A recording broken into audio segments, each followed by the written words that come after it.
Welcome back, everybody. How's it going? Extreme Drummers Podcast, episode 20. What's good? How's your last couple of weeks been? Hope all is well. It's definitely getting into winter, isn't it? It's freezing. And it's raining. But I guess that's just England, isn't it? So I hope where you are it's not raining quite so much. But it's definitely raining a lot here. Anyway, how are things? First and foremost, as always, thanks to everybody who's listening, and especially thanks to everybody who checked out the return episode a few weeks ago with Yoka. It's good to be back. Really cool to be back. So thanks to everybody who's listening in now. As always, places to support the podcast are extremedrummerspodcast.com. Instagram is at Extreme Drummers Podcast or at Downwarding Drum. Facebook is Downwarding Drum. YouTube, just search Extreme Drummers Podcast. I'm trying to do some more stuff on YouTube. Although the recording video thing has turned out to be very hard when you're doing remote podcasts. I don't know if it's just because I'm a technical idiot. Is that the right term? Probably not. But it's just a nightmare. And it just takes a lot of time. So basically what I'm going to do moving forward now to try and keep, again, the whole aim of this is to try and keep this sustainable and moving forward, because with a young family, with carcass touring pretty much all the fucking time, session stuff on the side, and other, life, doing this on top of that proves quite time consuming. So I'm trying to make this as streamlined as possible, so I can smash them out and get them out to you guys as much as possible and as regularly as possible.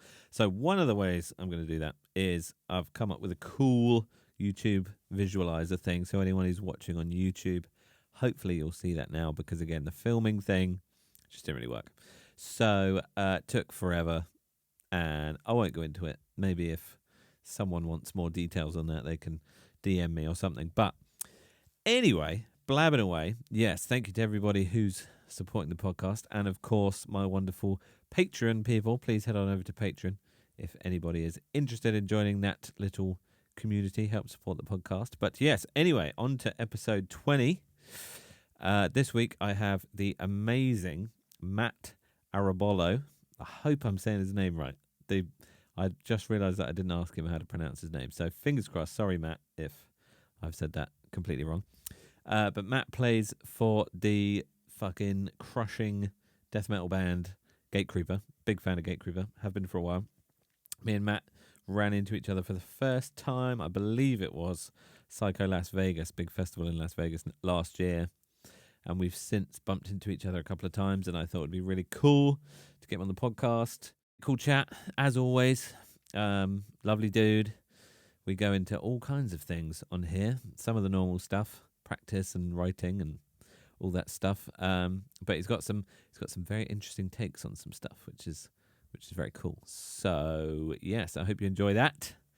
But yeah, here it is, episode 20, Extreme Drummers Podcast. I really hope you enjoy it. Keep posted on all the normal places, social media and all that stuff that I just told you about. And look forward to doing more. Here we go. Matt from Gatecreeper, episode 20. Enjoy. You'll have to point me towards a good one. I've never been impressed by English breakfast, but I've only had it on the ferry. So one of these days. I think it's one of those things. I think it's like anything, isn't it? Really, it's like a cultural thing for British people. It's kind of like it's not. Technically it's terrible, like it really is. But I think because you grow up having it, it's kind of everywhere. Mm-hmm. It's just. Yeah. It's almost like the worse it is, the better it is, because that's the more kind of traditional, the greasier, the kind of like the more fatty, the kind of, so kind of showing you a good one might be quite tricky, because what you think is good and what I think is good might be different. You can say. Cultural differences. Exactly, dude. So, because I was going to say, like, on the 70,000 tons thing we did, we played. I don't know where the stages are going to be on this one for you, but we played on the top deck because we only played 2 shows. Did you say you have to play 3 shows? Yeah, we have 3 sets. So Jesus, are they all different too? I mean, different stages or different set lists. Oh yeah, Probably not different different. sets. I don't. Uh, We haven't really talked about it. We have okay, a grab bag of maybe 15 songs that we know how to okay, play regularly. 15, 20 songs. yeah, We might move them around or like move a song in and out for the set, but yeah. it'll be more or less pretty close. We have a hard time. We don't all live in the same city, so it's I see. difficult a lot of times for us to rehearse beforehand. This Mm, time, our guitar player plays in. He plays in another band that's pretty successful. Our guitar player Israel plays in a band called Judiciary, kind of like a okay, metallic yeah, yeah, hardcore band. They're doing pretty yeah. well, and Yeah, that's he's got cool. a. I think he had a show like last night or tonight, so he's just going to meet us at the boat where we Oh don't have a god. lot of time. When we can, we get together before tours or shows, but this time it just worked out that everyone's just kind of on their own as far as rehearsing and Yeah, practicing. So and I think we're hoping just for the going to stick best. to what we know we can pull off and make the best of it, but that's life. Yeah, and It happens like I that. think that's I don't know how many people outside of the kind of touring industry are aware, but like I think that's just the way bands are now. Like Yeah.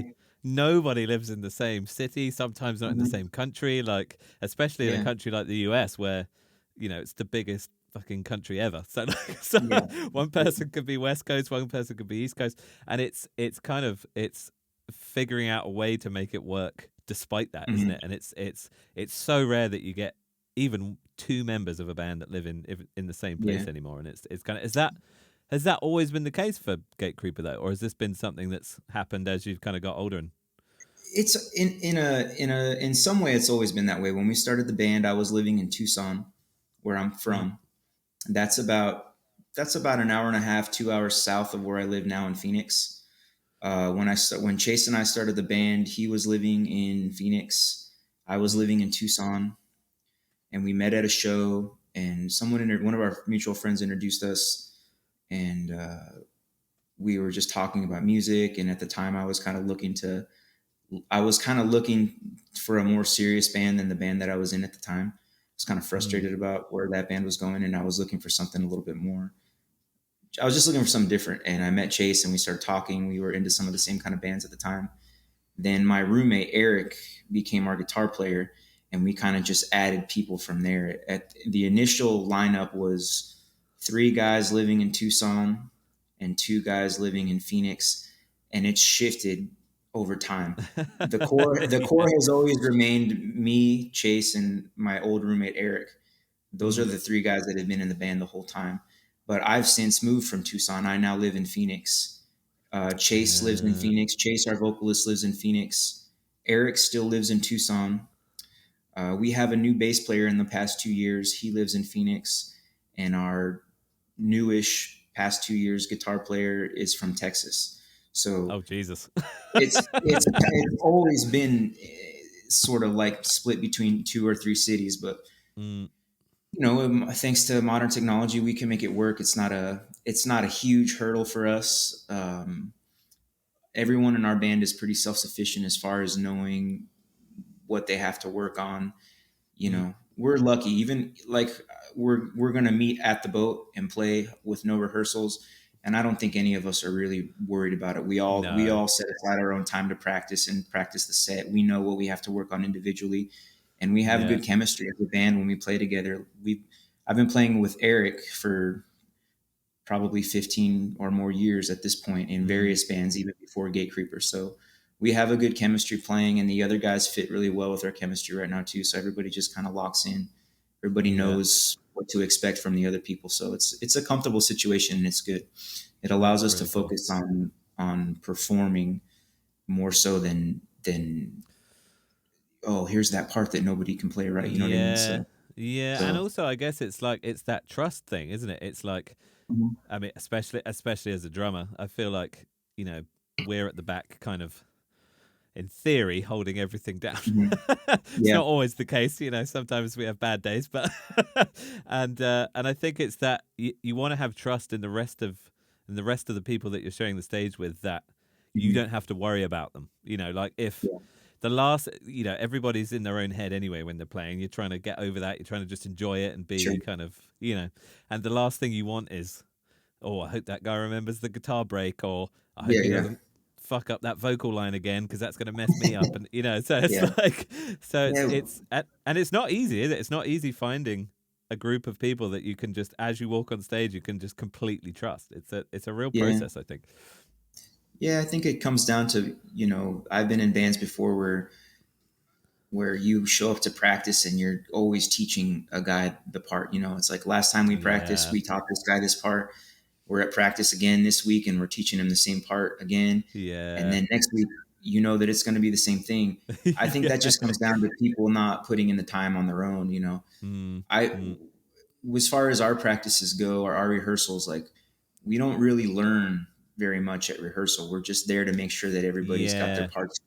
I'm sure it's the same for you. You get to a level where you can't, a band at a certain level can't be operating in that way anymore. Everybody has yeah, to have totally, their own totally. business, their own affairs in order when they show up to practice, because we don't have time to sit there and teach somebody this part. Maybe one time or two times, Yeah, but yeah, as time yeah, goes on, we all need to be in charge of our own affairs. So yeah, we're very lucky totally. in that regard. Everybody in our band handles their own shit in that sense. So it's good. That's good. That's a nice situation to be in because, as you said, it's like, Yeah. and I've got that. Um, I can't remember who said it, but it's the I can't remember this specific wording, but it's like practice to practice, which essentially means by the time you get to rehearsal with the whole band, that's not practice. That's just like Yeah. solidifying, the set list, or it's like, you're not practicing what the songs sound like and the individual sections and going over all the parts and learning little bits. All you're doing is playing the set and making sure you know what the set Yeah. is or something. So, it's like, Exactly. and I think again, not everybody understands that. They don't. They think, oh, it's a band practice, so I'll just Mhm. learn the songs when I'm in band practice. Or Yeah. something. And it's like, no, no, no. It's, you need to have done so much more work before you even get to Mhm. band practice. Yeah, and it's taken me a lot of years, I think, to get to that point where I was in a band serious enough, or I Mm, had the time, away from working a regular job or whatever to put. It comes down to putting in time away from band practice, like mm, practicing on your own. That's an important part of what we all do. I practice a lot on my own. That's my favorite way to practice, honestly. Like I don't particularly really? like practicing when everybody's there. It's just kind of like to get together and show that everybody knows what we're doing. But I get the most Mm, work done when I'm by myself at the studio, just practicing on my own. that Um, makes sense. I Mm, think, but it hasn't always been that way. When we first started the band, like we were all working regular jobs and had regular lives, and over time it shifted. We're more focused on the band now, and we still have jobs on the side and stuff like that. But they're all geared towards allowing us to spend the maximum time focusing on the band. mm, So we all mm, have that time built into our daily lives now where we're practicing individually and yeah. doing our stuff. But it hasn't always been that way. And I think for a lot of bands, like you said, that's not really part of the picture at the beginning, depending on what Mm. the situation is. You just start a band, you're playing clubs around town in your Just hometown. having You're fun not, with your friends, yeah, which yeah, isn't a bad thing. Like that's not no, that's not to say that there's anything wrong with that, but there yeah, is. It's almost like there's that unspoken extra level that you have to kind yeah, of get to yeah, that is, exactly. and it's hard to know that that's the level unless you're kind of there. Do you know what I mean? Because I remember when I Yeah, was first joining those kind of, those more serious bands when I was younger, and it's, it was a bit like, oh crap, okay, I need to know the songs before I even step in the rehearsal room. Shit, like, okay, that, yeah, okay, wow, okay, I've got a lot to do, that kind mhm, of thing. Whereas yeah, when you're just kind of hanging out with your friends and just having fun, it's a little bit more mutual and kind of, just, let's sure. have fun and jam and do whatever. So yeah, it's something you learn, isn't it, as you do this more in these kind of circles, which, Yeah, you know exactly. it's, as you say, it's taking it on yourself outside of those specific band practice situations. And I mean, Mhm. like, as far as your preparation, I don't know why I did that in quotation marks because it is actually preparation. um are you, like, when you're practicing by yourself, how do you practice? Do you play along to the songs? Do you have like album tracks with, you know Like, how do you do it? How do you rehearse? Yeah. Usually it depends on what I have coming up. If we don't have any shows coming up or anything, I spend a lot of time working on stuff like techniques or concepts that Mm, I'm not good at, you know. I like to when I don't have a lot of stuff coming up with the band, I'll work on new things like new double bass patterns or whatever, you know, mm, working on new skills that I don't have. But when I have shows coming up, I have to split. I like to spend like an hour and a half practicing like just the mechanics. You know, I spend a lot of time treating drumming like exercising or working out. So I do a lot of okay. like repetition practice and just very Mm, simple like single strokes on the hands on a practice pad. Same with the feet. I'll do a lot of like just endurance and coordination exercises. I like mm, to spend about half of the time when I have a show coming up. I'll spend about half of my practice time doing that, and then once I'm done with that, I almost treat that kind of like as a warm up as well. Like I'm yeah. working on my coordination and my endurance, and that's my warm up. And then for the last hour, hour and a half, 2 hours of practice, I'll practice the set. I'll go through it, and then like I'll see what songs I have 100% that are easy that I can play without thinking, and then I'll take notes of the songs that here's a little part that's kind of wonky. Mm, Maybe I haven't played this song in a couple months or whatever. I'll go through and be like, okay, I need to spend a little bit more time working on this part or this part. So yeah. I like to when I have stuff coming up, I usually practice for about like 3 or 4 hours at a time, Wow, that's quite and a long I'll time. do it. Yeah, I'll do it like half and half, or just until my Mm, body tells me that we're done. So usually yeah, for yeah. me, that's right around somewhere in between 3 and 4 hours. Mm, But once you know how it is, like there'll be a point in your practice session where you start getting diminishing returns. Like totally. you've Yeah. been practicing for a few hours and your body's just like, hey, we're done. And you just It can for me, be. Oh, sorry. Go for it. no, go ahead. I was going to say it can be mental as much as physical. I find as well. Yeah, Sometimes sure. my brain's just even if it's songs I've played 1,000 times, however many times we've played those songs, you're messing them up and you forget what comes next, or and you're Yeah, just like, hang on, this yeah, this is why you're doing this. Like you're just stressing yourself out and. You get yeah, depressed because you're like, why am I messing this up? Like I've played this a sure. thousand times. It's mental and physical, isn't it? It's not just obviously it Yeah. is physical too because what we do is so physical, but it's as much mental as it can be physical. And Mhm. do you normally just stop immediately in those situations? I'll, it depends on where I'm at in my practice. Like, I usually have a goal to get through the entire set at least once, all the way Mm. through, so I can build that endurance for the show, because at the show, regardless of how tired I am mentally or physically, I got to finish the whole thing. So I try Yeah, to make that the goal, unfortunately. Yeah. Yeah. Yeah. I'm going to get through the whole set regardless of how bad I feel. But then at the end, I'll take stock and say, okay, how much gas do I have left in the tank? This part in this Mm, song was pretty mm, bad. I need to spend some time on that. Or if I'm just completely spent, I'll say, okay, I'll think about it. I'll think about what happened today at practice and I'll come back tomorrow and work on it. So, mm, mm, well, going back to what you said though, definitely the mental aspect of it. A lot of times, especially if we've had a couple months off shows and I haven't been really thinking about the songs, I've been practicing other things. mm, I do this all the time. I'm always rewiring my body or how it works physically and what techniques I'm using, and I'm always trying to find something that works better. And I feel like in the past couple of years, I've gotten a lot more serious about my drumming. mm. I was always serious about music, but from a technical aspect, I've always been kind of one of those drummers that just kind of goes for it. I just get up there, and my goal was just to hit the drums as hard as I could. That was my goal for every set. Like, I'm gonna from start Yeah. to finish, I want to hit every single drum as hard as I possibly can for every single hit, and that worked for a few years. But in the past few years, I'm getting older, and I can feel my Mm, body saying like, "Hey, we need to figure some stuff out." yeah. So I've Yeah. spent a I lot of was. time like reapproaching the physicality of it, and a lot of times if we haven't played a song in a while, and I've spent some time learning how to be more efficient, I have to go back and figure out like, how did I play this part, or why did I play it this way? when Mm, I could just as easily or way more easily play it this new way. So mm. sometimes that comes into play too, and that can be frustrating when I have to teach myself a part that I recorded like 4 years ago, and I I know. never thought much of it, but now I'm doing things differently, and I have to make an Yeah. adjustment. So, Yeah, totally. Have you? I don't know if you've ever done this, but I've definitely done this where you kind of look at. I've watched old videos of myself when I felt something in my playing was better than it is now.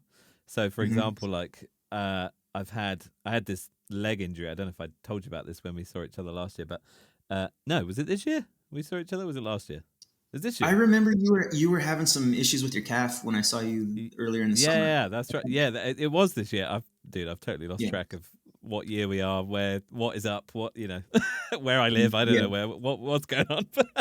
Yeah, yeah, so yeah, I've had some troubles with my left leg. It's kind of it all started with an injury a couple of years ago, and mm, it's really still on and off. Like so I have good days and I have bad days, and it's a constant yeah, thing. But recently, especially, I've been watching old videos of myself mm, when before I had this injury and I had these problems, and I just looking at how my feet were and like how I was positioned and all that, and it is you're right. It's like it's it's never kind of well, it's not even not linear. Like you just I think you just change all the time. I think as I assume so anyway. I definitely do, and it sounds like you do. Like without even realizing it, you'll change. Your posture will slightly change, or because of what you're practicing, and because you're practicing slightly differently, certain ideas and certain things will go out of your head or out of the window that yeah, you used to use all the time, but you never use them anymore because you've moved on to uh, something else. And again, technique and just everything. And it's so frustrating because you're just like in that period, I was really good at that thing, but then mhm, now I'm really good at this thing, and I suck at yeah, that thing. But I want to have both. Like, how the fuck do how do I yeah, have both? yeah. I don't know It's if you funny. find that kind of thing as well. Yeah, I do. I think when I look back at some of the old recordings I did with old bands or whatever, like I've been a different drummer at Mm. different phases, throughout the years. And Yeah, totally. when I was younger, I was way more. I've never been like an ultimate speed freak, but I was way more into speed and playing Mm. blast beats and fast stuff before I was in Gatecreeper. And then when I think I kind of told you when Gatecreeper started, like for whatever reason, my goal was just to. I wasn't really concerned with playing super fast. I just wanted to hit every single drum as hard as possible, and that Yeah, was kind of cool. For at the time, it was a new challenge, but over the years, totally. it kind of became something that held me back because I wasn't really Mm. working on other things. I wasn't trying to maintain other skill sets, and it's Mm. been difficult the past couple of years to kind of to climb out of that hole. Like I had Yeah, developed some pretty bad techniques that were geared just towards volume and yeah. power, and in a certain sense performing, because I Mm. had a I would perform a certain way. People got used to seeing me look like I was about to pass out or lose my mind. And Covered in sweat and just like yeah, and dying. Yeah, yeah. I'm a sweaty guy. I'm a sweaty guy to begin with, so I will always be covered in sweat at the end of a set. But there was just a certain, like it just stopped working for my body. And Mm. I had some injuries last year too, um, that affected my feet. It always seems to affect our feet. Interesting. Yeah, I everybody had a I've spoken to many people Yeah, with who's had injuries, and it's always been yeah. foot related. Always. It was bizarre because I had a head injury. I got a concussion, Oh shit. and I took a few weeks off drumming, and when I came back, my right foot just didn't work anymore. It was What? like it forgot. I spent the whole last year trying to. It was you know how it is. I'm sure you go through with Wow. your injury too. Like you have shows Mm. booked and stuff to do, and you're just like your body's not doing what it Yeah, and used you to do. panic. You And completely yeah, panic. it's Yeah. terrifying. And Yeah. I had to get Yeah. through the whole end of last year. Like my right foot barely worked. Shit. I think we saw you at Psycho Las Vegas, That's and right. Yeah, I think last that's the summer, first and time that we was met very briefly, right? In yeah, yeah, yeah. the main casino bit. I remember meeting you Yeah, super briefly. Yeah, that yeah. was one of the most terrifying sets I've ever played because I just felt my right foot was just like on its own journey. It Shit. was like, we don't really feel Wow. like doing this right now, but it was weird. I think it might have initially started out as like an actual somehow some kind of like physical issue, but over time, Mm. the stress that I invested in Yeah. it made it worse, and I just had to. The end of last year, we finished our last tours last year, and I just had to take some time, a couple Mm. weeks, to just like not think about drumming at all. And Really. I had to Mm. approach it with like a whole new approach and just kind of build it from the ground up. And but Wow. Mm. I'm happier where I am now with how I approach my bass drumming than I Yeah. was then. It's just weird that it had to be that. Yeah, something that extreme to Yeah, kind of change it. Yeah. yeah. And so the injury wasn't a leg injury at all. It was a concussion. It was a head injury. Yeah, Wow. That's crazy. And how long did Mhm. you have of no drumming in that period when you had the concussion? I didn't really. Well, I mean, it took me a couple days. I took a couple days to like try to recover, but we had so many shows and stuff booked at that time. I didn't really have time to take a big step away from it. You know what I mean? So I was Mm. just kind of in survival mode for most of the last half of last year, just Wow. trying to figure out how to make it work on stage. When I knew I wasn't 100%, Yeah. I was just trying to make it okay. So It's crazy. it wasn't like you had this concussion and then you had to take a ton of time off and that's why your No, foot forgot how to play. It just yeah, there was something that happened obviously in that situation hmm where Jesus, that's crazy, isn't it? yeah, There's something that isn't. It's not even in the same part of your body. Like it's the opposite yeah. side of your body. Like, Mhm. Well, wow. something in there, something that along the pathway, the neural pathway that was sending the signal got messed up. It got interrupted. Yeah, of That's why my course. brain was having a hard time telling my leg to do the. My brain was like, do it, and my leg was like, Yeah, we're I yeah. don't. I'm So good. I'm good. not Yeah. exactly. So Wow, yeah, it it's just crazy. shows you, doesn't it, how everything is connected. Like, and Hmm it's Yeah. it's sometimes you don't remember that because I don't know if you find this, but I find, um, and it's totally unconscious until after the fact. Like, it's it will be if we've been on a really long flight, or I'm horrendously jet lagged, or hmm a lot of the time over because I don't know how you guys do European festivals, but I know most American bands will come over and then stay in Europe for like 5 weeks or something and just do Yeah. you know which I'd prefer to do if I'm honest. But as Europeans, we fly in and out. We'll Sure. fly Yeah. over for a weekend, fly home for like 3 or 4 days, fly out, and that is like because you're getting in and out so much. You're never in a routine of playing shows every day. You're doing like Mhm. bits here and there, and as you know, at these festivals, a lot of the time, rental backline, like sometimes you've been God sat in a knows. Yeah. van for 4 hours and you've been on a 3 hour flight and a 4 hour van journey, and then you got set up, and yeah, it's so I always find those kind of situations without realizing until afterwards, always a terrible show. Always physical problems. Always like my back hurts, or like again my Mhm. legs do that, or my forearms are tensing up. And the same if I've Yeah. jet lagged or something like that. But some of the best shows are the ones where I'm not thinking about anything and I've had a great night's sleep. Yeah. And it's Yeah. you're kind of a week into the tour, maybe 2 weeks into a tour. You're kind of in the flow of things. You're not thinking about anything, and you're just kind of you're playing, and it's Yeah. one of those things where you realize that, especially I think getting older, unfortunately, as Yeah. we've said a few times, True. these little kind of all these tiny little things just stack up, and Yeah, they add up.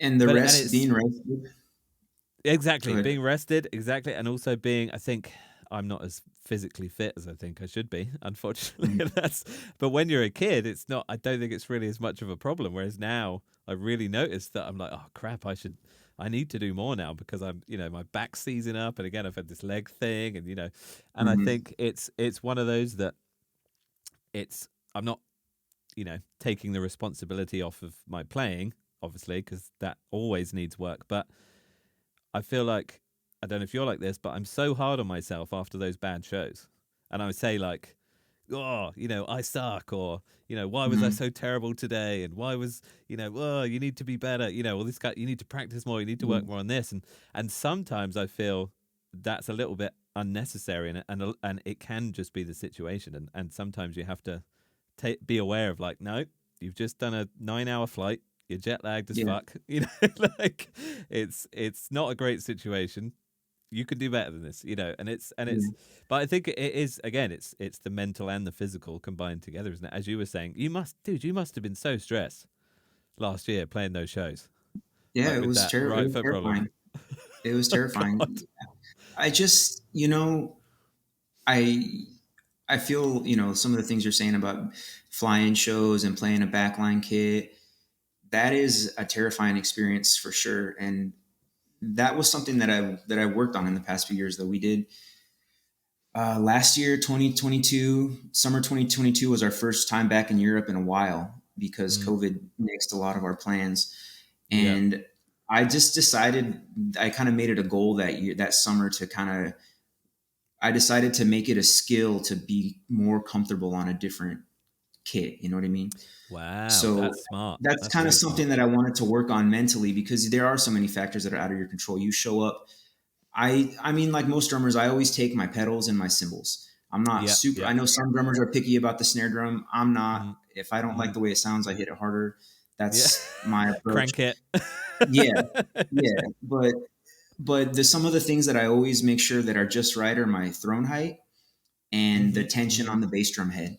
And Ah, I do interesting. my best to arrange everything comfortably, but sometimes hardware's different, like boom stands Yeah, can be totally. different or whatever. There's always a Mm. million things that can be going wrong, but I try to just focus on the two most important things for me are my seat height and the tension on the bass drum head, so that it Wow. feels. I need to really feel the bass drum like Mm. smack.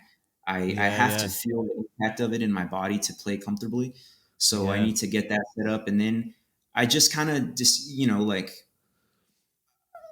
I feel like you're like a lot more serious of a player than I have been until recently. So Oh, I'm not sure going about back to that, how dude. I going back to like how I said I used to just be like very like going for it. I Mm. was, I never beat myself up too bad.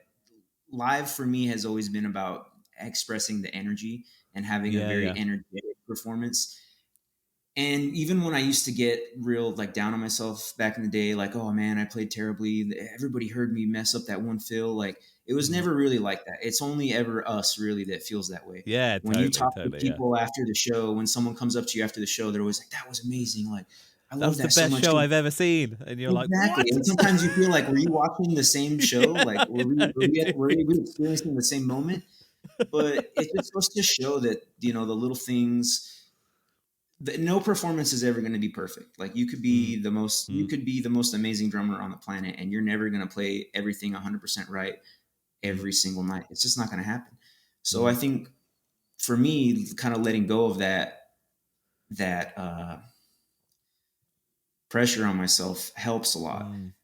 Yeah, That's something that I can control, how much pressure I put on myself. It takes yeah, yeah. practice, but I Yeah, can totally. control how much pressure I put on myself if I'm conscious of it. So I Mm. try to take accountability for the things that I can control. Seat height, things like that, the seat height, bass drum Yeah, tension, my stress level, at a yeah. certain point, we had some shows over the summer, just a few in August. We played Brutal Assault, and our flights were just so messed up. We got to the festival grounds like half an hour before set time, and I had to run Oh, from the van. dude.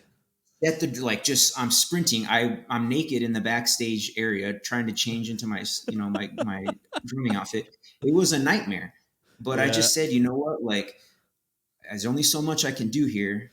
I'm yeah. gonna This do is out of everything my that I can control. do. Yeah. Yeah, I'm gonna do Mm, everything I can do, and then in 40 minutes, it's gonna be over one way or the other. You know what I mean? So, yeah. And you could be so positive that, and do your best, or you yeah, could be negative and it's going to be exactly. terrible. So, Yeah. yeah. And after, Yeah. as I leave stage, I'm like you. I always have a list in my head, like this didn't go too well today. I messed this up. I need to be thinking about this tomorrow. Like I always have a Mm, list of things that I'm gonna mm, be working on tomorrow. You mm. know, but in the Yeah. moment, I'm just trying to. I know how that sounds kind of crazy, but that kind of became my mantra over the summer. Like in 40 minutes, it's going to be over one way or the other. Yeah.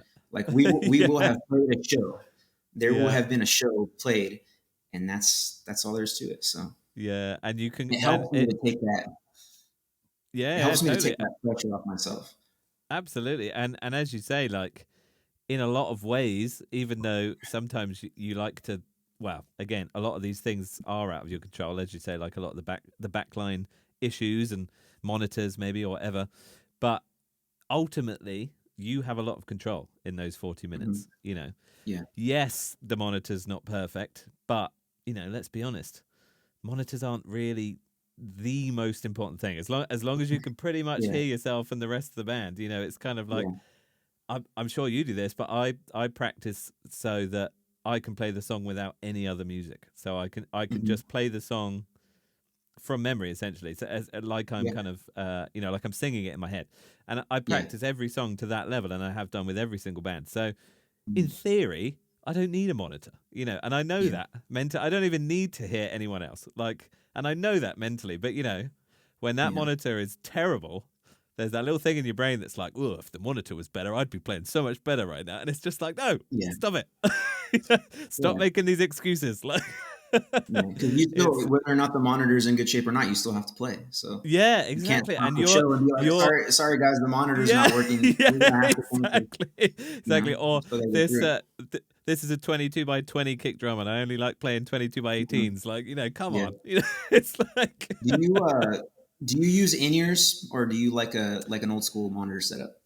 mixture of the two. Actually, really, it's funny. Sometimes, like, it all depends on, and this sounds really kind of spoilt, but it's like it kind of depends on the stage, and it depends Hmm. on it'll depend on the monitor person. If we have our own monitor person, which is quite rare, but if we do, I'll have a wedge because I Yeah. love. I don't know what you're like, but I love that feeling of. It's like being in a rehearsal room. Like it's that kind of Hmm. feeling where there's, you can feel the bass, you can feel the kick drum, you can. It's that feeling, and you can hear the crowd properly. But Hmm. normally when it's big festivals, big stages, if we're like we did we've done a couple of tours supporting much bigger bands, so the venues are much bigger.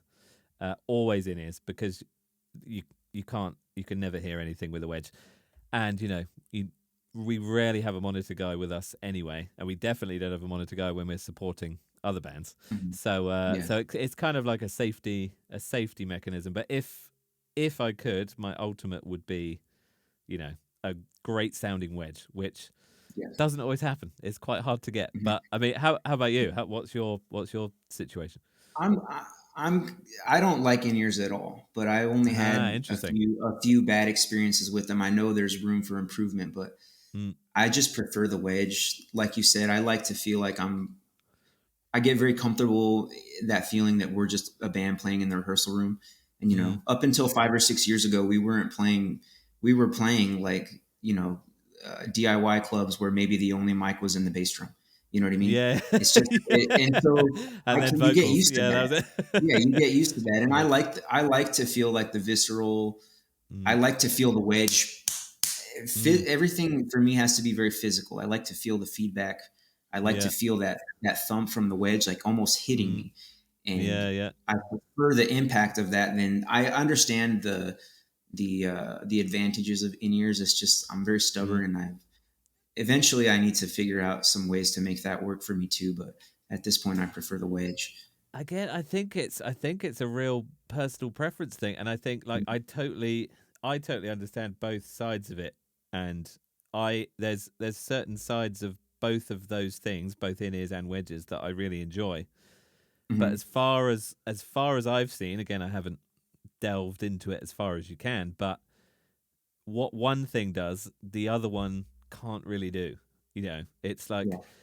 and again, I'm kind of sidetracking here, but with the in ear thing, the thing that I struggle with, and the thing that is great about wedges is with in ears you can hear everything perfectly, so you can hear every tiny little detail, and that can Hmm. be so off-putting because Yeah. no, you're trying to just like you're trying to get in that zone and trying to be like, yeah, I'm trying to play as good as I can, but I'm also trying to enjoy myself.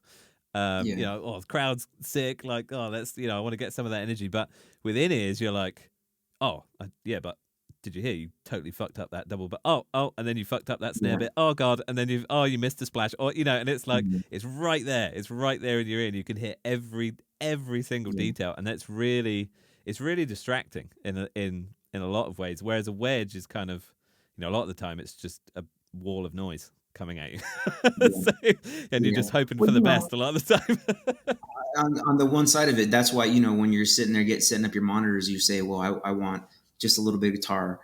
No, Yeah, some guys are like, you see, I don't want any vocals. I don't want any bass. I only want this and yeah, this. And like, yeah, yeah, that's what the wedge is for. But on the other hand, yeah, the in-ears is like everything's crystal. And if something yeah. messes you up, then it's Yeah, and I just, think I think when you're playing, it probably depends on the type of music you play as well. Because I can imagine if you're playing in a super tech, 250, 60 BPM blast beats all the time, Mhm. if you're in that kind of situation, or again, it doesn't have to be super fast, but super technical, and everything needs to be perfectly locked in, click tracks, all that stuff.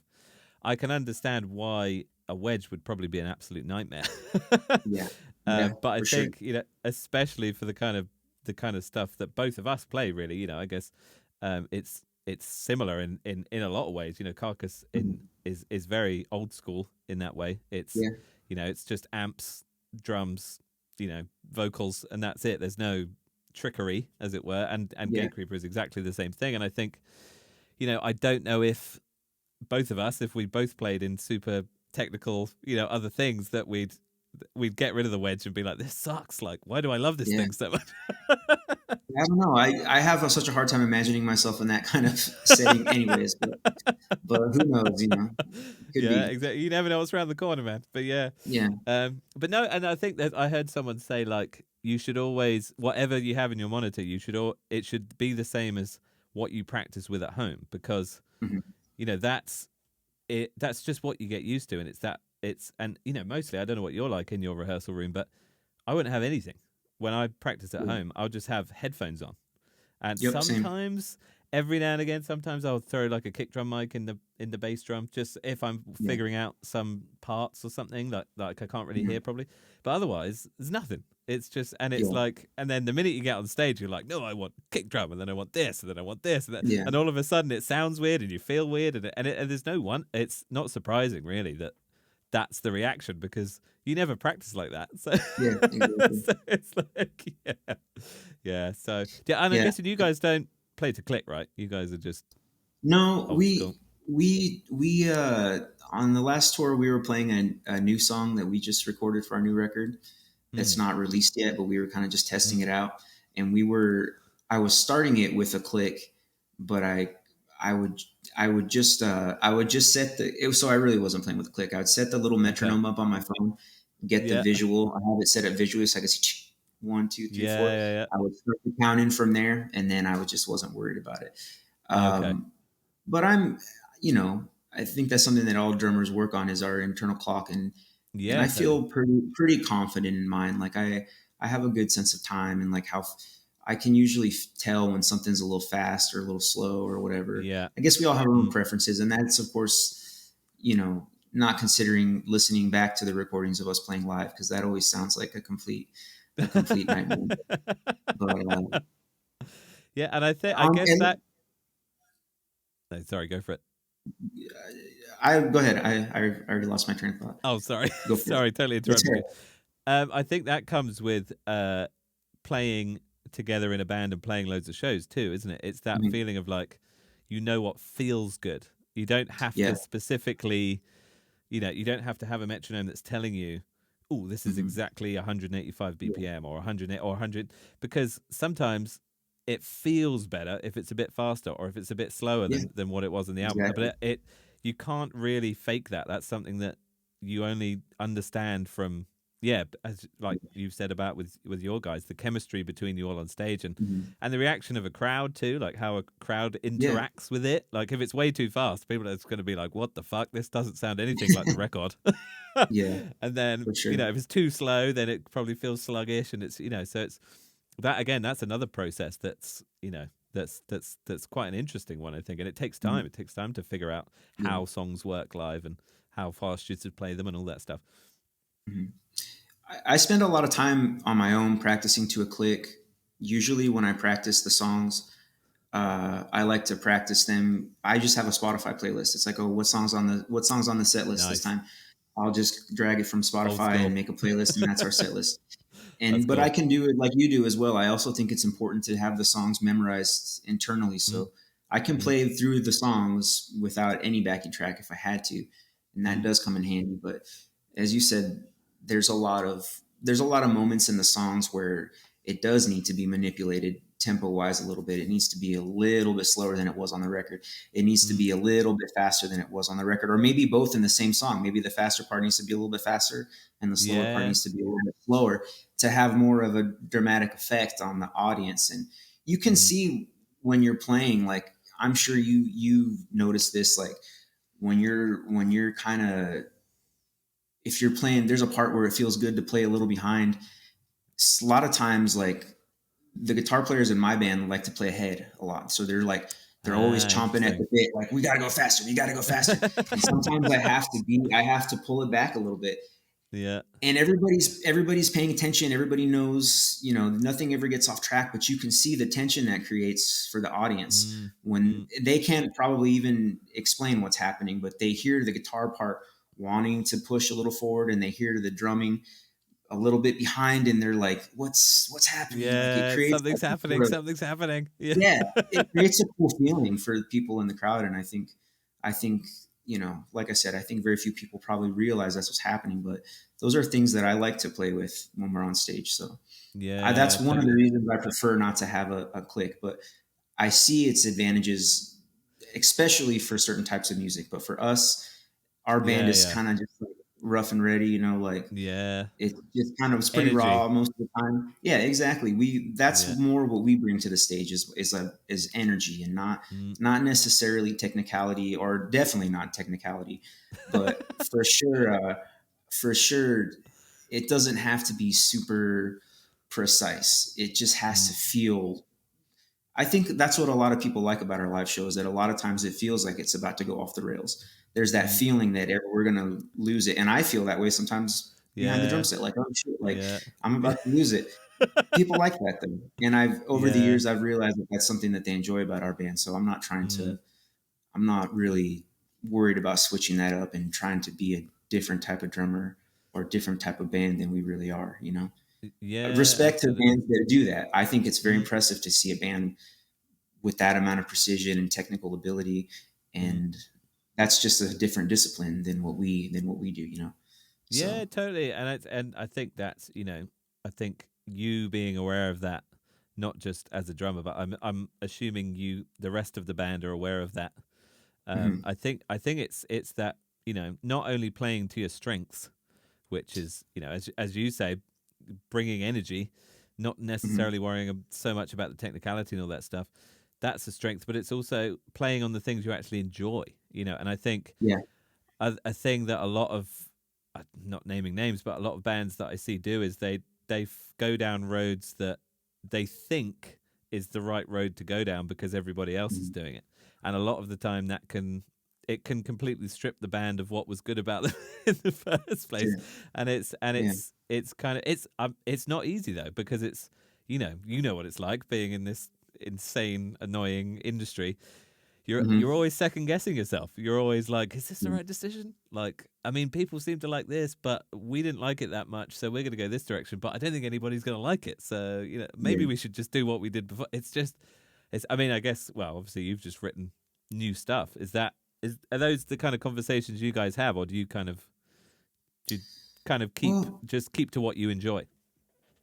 in a sense, I think maybe for an outsider, someone who doesn't want to spend a lot of time like examining what we do, Gatecreeper might all sound kind of monolithic and all the same, but I think for every record we've tried to do some things a little different. We've definitely Mm, got a lot better at songwriting. The focus, I think as we've been honest with ourselves, and decided that we're not necrophagists, we're not decapitated. We don't play that way. We can't play that way. yeah, Physically, I don't yeah, think I could if I wanted to.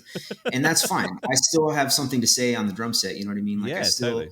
I still get something out of it. I still enjoy drumming, and I think we've just kind of decided to challenge ourselves in a different way, is instead of going down a path of like writing a 300 BPM song with like polyrhythms and stuff, which is awesome. I'm not saying that's Yeah, not cool, yeah, but that's totally. just not what we do. So we have to find different ways to challenge ourselves. And for us, that came with approaching songwriting different ways, or Mm, challenging ourselves to write a song in a maybe like a slightly different death metal micro subgenre, but mm, still trying to make it sound like Gatecreeper. Those are the type of things that we like to challenge ourselves with. Like, mm. hey, let's write a song. We have a song on the new record that doesn't have any double bass parts, and Wow. that was for me. That wasn't Crazy. initially my favorite idea, but it's something that we've never done before, and it ended up being a Yeah, cool yeah, song. So yeah, I'm yeah. happy that we tried it, and I think every record that we make, we push subtly, like, here's something that we haven't tried before. Let's try it and see if we can. I think our ultimate goal is to make everything that we try still sound like us, still sound Mm, like our band, even if we're yeah, incorporating new elements, you know. yeah. And I think that's cool. I approach my drumming that way too. I'm a very simple, bare bones kind of meat and potatoes drummer. You know, we're like the ACDC of death metal in some ways. Like, it's I don't. It's just, if it rocks, it rocks. It doesn't have to be. Yeah, It doesn't have to be all this stuff to rock. yeah, If it totally, rocks, it totally. rocks. It doesn't. Mm, Maybe it just doesn't need all that extra stuff. yeah. So those are my favorite drummers. Anyways, are the ones, like, I feel like there's a tool set, like a toolbox, that a lot of metal drummers have these days, and it's Yeah. cool. There's a lot of technical ability and a lot of prowess, and it's very impressive.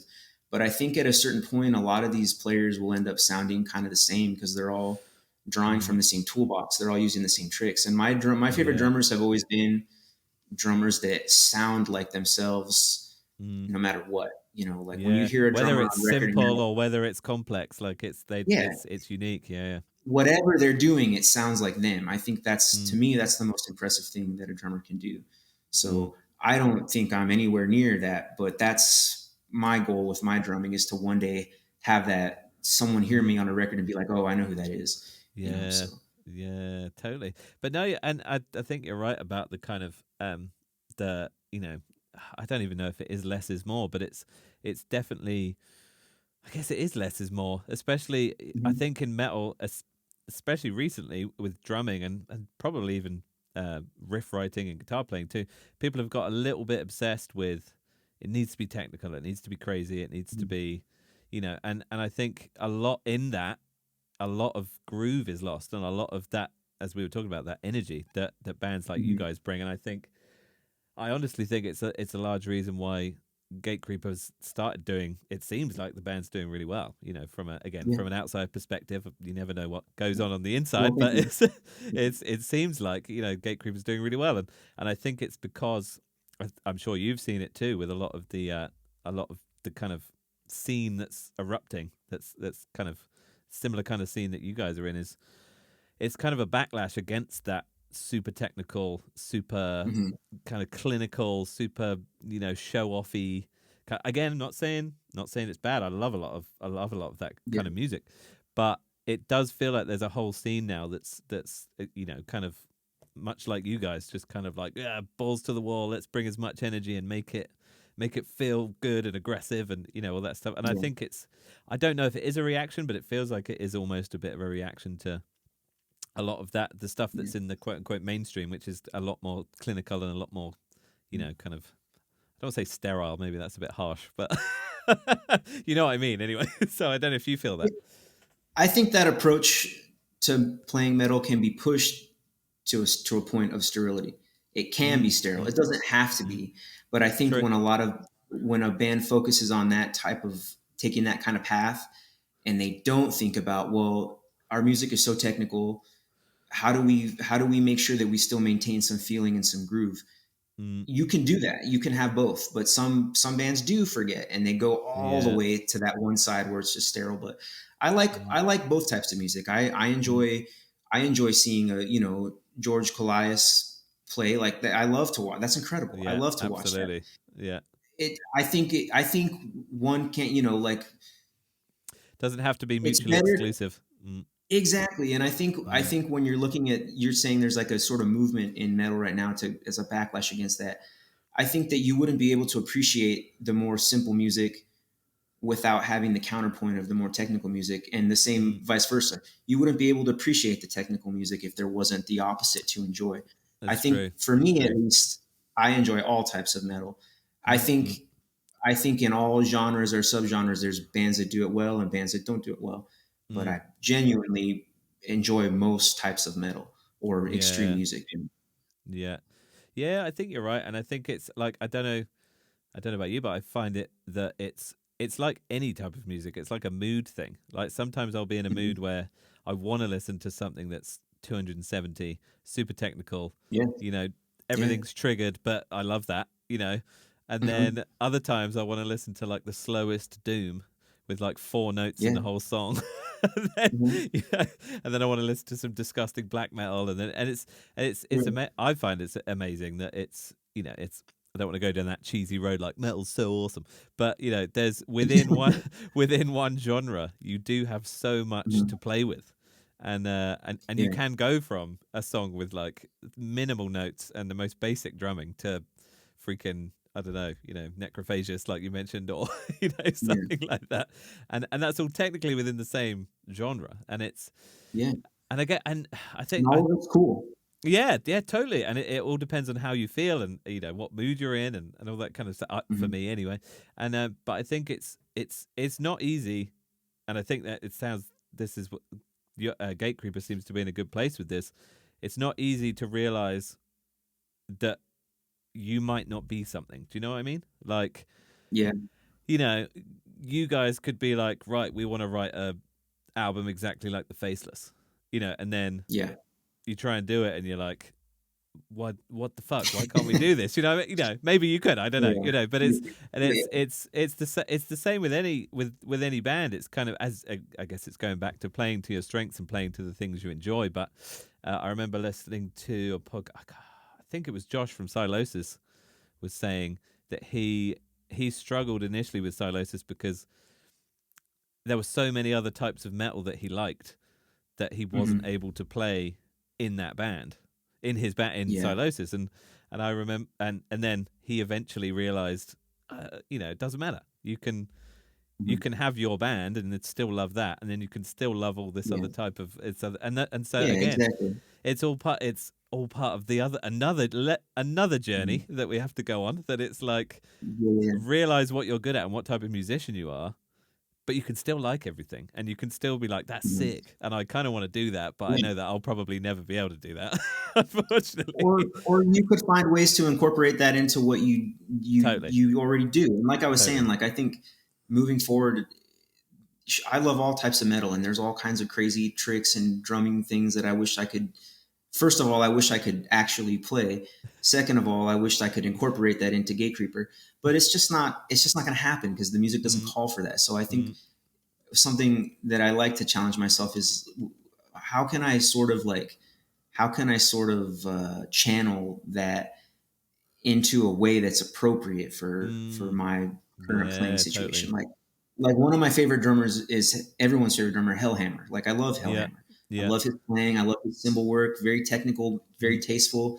mm. Sounds like himself always. Yeah. You know, there I can't think of a single song in Gatecreeper where I need to do some Hellhammer tricks, but maybe I can like find the spirit of it. Or you see what I'm saying? Like I know that sounds Yeah. kind of hokey, but No, I know maybe what I you can mean. find I a know what you way mean. Yeah, just, yeah, to maybe I kind could of, find a way to reference it in a kind of sneaky way, but make it sound more like something I would do in my band. yeah, like You almost know? translate it into Yeah. Gatecreeper language instead of, yeah, instead of hmm Mayhem language, or you know, whoever he's playing for at Yeah. the time. But yeah, totally. Yeah. No, that makes total sense. But like as far as, speaking of like writing, how does the writing process work with Gatecreeper? Is it similar to how you guys play? Is it just everybody in a room jamming, or is it, or do you kind of rely on technology as well? Like, are you kind of Yeah.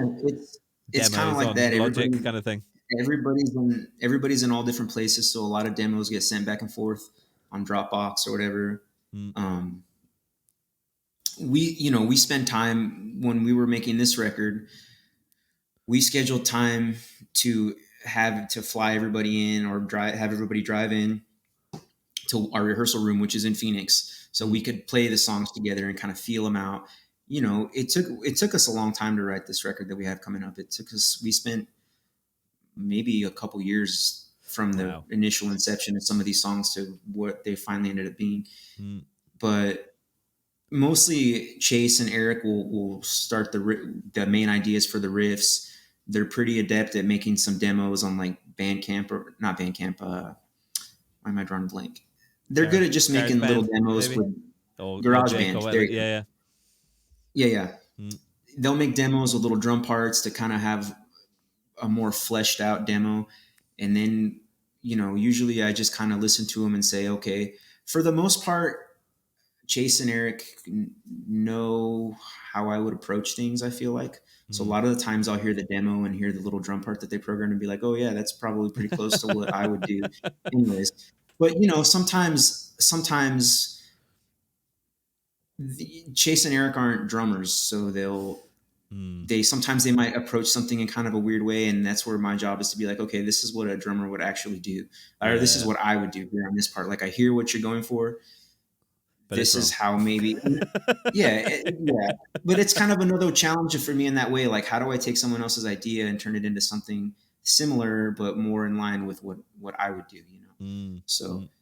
eventually, after trading demos back and forth for months and months and having a few in-person practices, the demos get to a point where they're just about finished. And we we were a few months out from recording when we finally felt like we had most of the songs like 90% done. There's Wow. always going to be a little bit of stuff that's Yeah, of that's going to course. change up. We brought Fred from Dismember Mm. to Arizona to sit in on some jam sessions and give us some input, kind Wow, of like to do producing. So that's that was cool. a real honor for us. Yeah, we're big. Dismember was the band that basically me and Chase bonded over Oh, in our really? first Wow. meeting, and that's kind of what led to the forming of Gatecreeper, because Wow, I that's saw him wearing amazing. a Dismember shirt. Yeah, so That's that was a sick. really cool moment for us, and yeah, so it's been. I don't really know if I answered your question, but No, no, it was more we how the writing works. So yeah, but yeah it's yeah still talking about the writing. Yeah. yeah. Wow. So it's, and like, when the final kind of versions of the songs, are they put together? Are they kind of fleshed out and finished off together, like as a Yeah, band, or is that yeah, kind of still done in the box, as it were? kind of both. At a certain point, the demos are to a point where we need to get together and play them, because it's Mm. important to us to make sure that we record songs that we can faithfully reproduce live.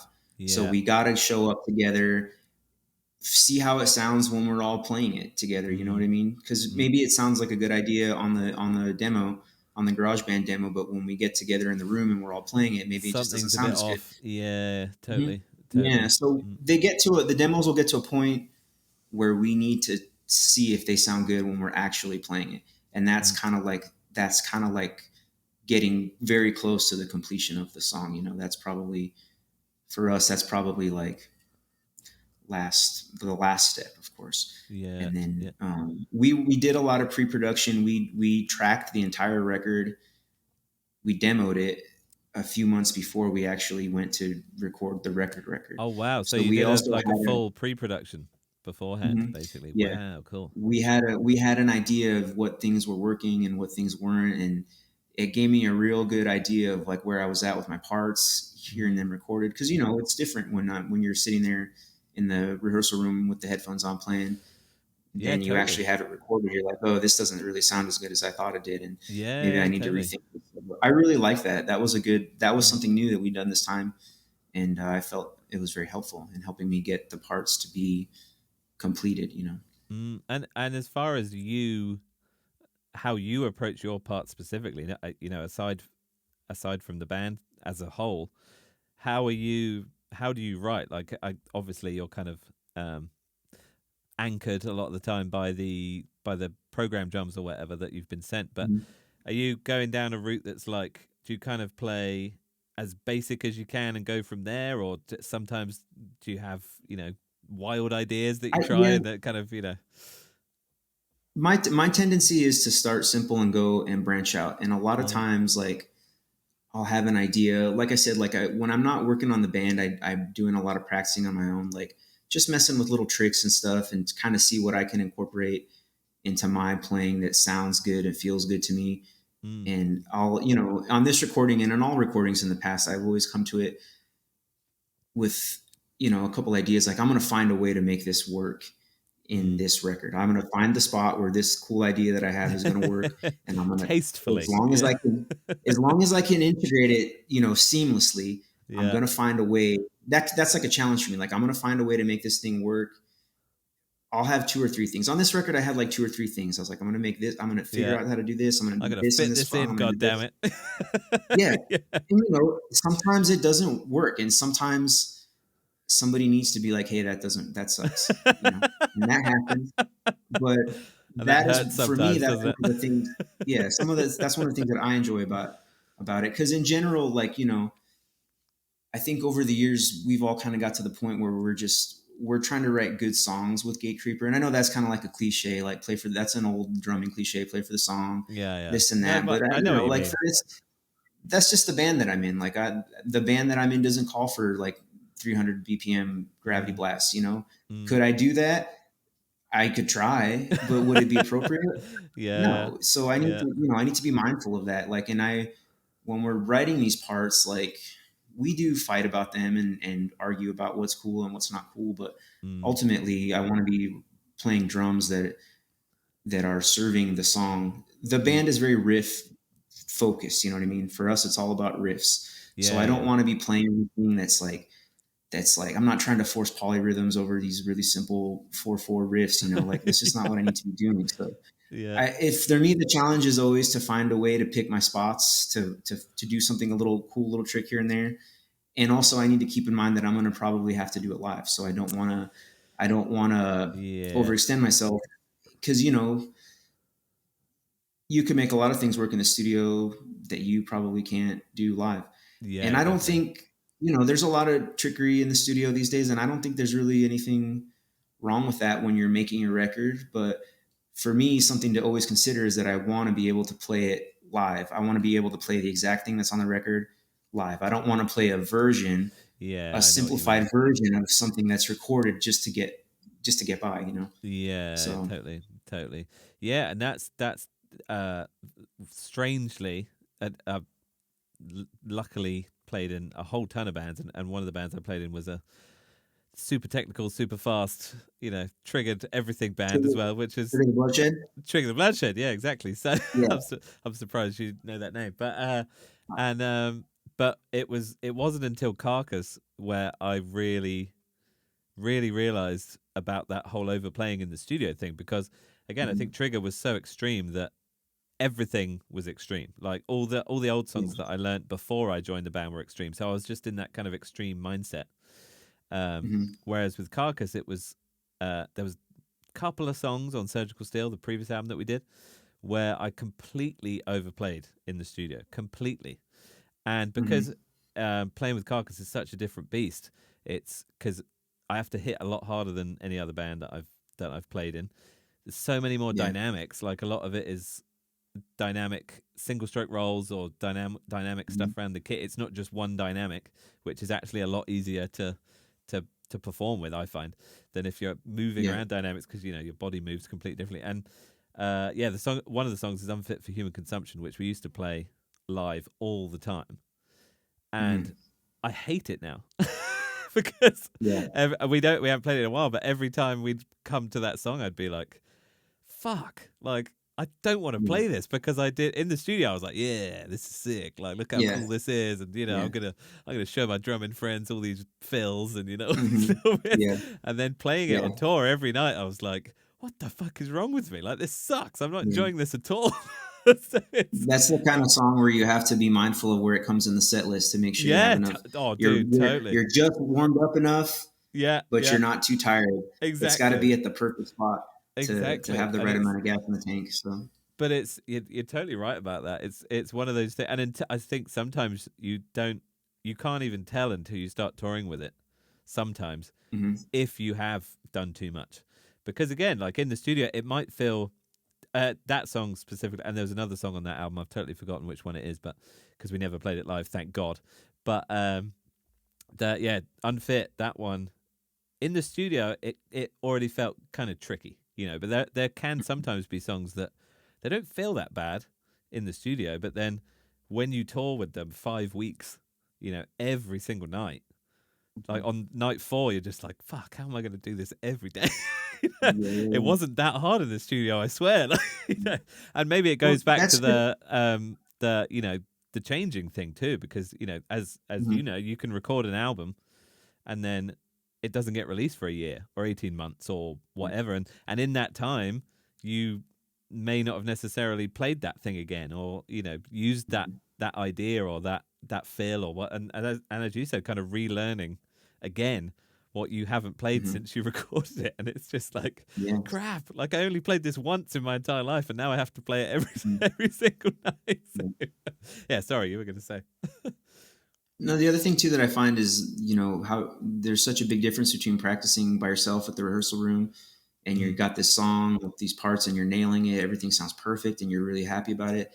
And then you get up on stage and, I don't get like nervous. mm, I don't I don't experience it in that way, but I do get adrenaline.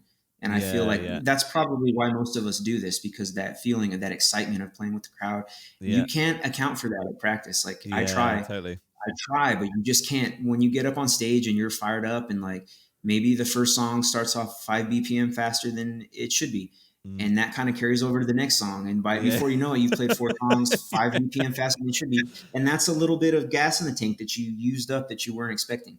And then you Yeah, get to that song that yeah. has the tricky part, and you're Yeah, gassed. It's like yeah, there's all these little factors that you can't. It's just so crazy. So I think. yeah, yeah, totally. I think sometimes you just gotta go for it. Just gotta Yeah, trust in yeah, rock, trust yeah. in rock and roll. Put your trust in rock and see how it happens. And just hope for the best, cling on and hope for the best. But Yeah, yeah. what you said earlier was interesting too. I forgot to ask you at the time, but I'll ask you now if you don't mind. When you said you kind of practiced to be able to deal with um, rental kits and being uncomfortable, essentially, and that you Mhm. came out with the bass drum tension and the bass drum head tension and the stall height. How did you find out that those were the two things that were the most important? Like what was that process? How did you figure that out? What it was just kind of a dumb experiment. I would go to practice and change the drum set around.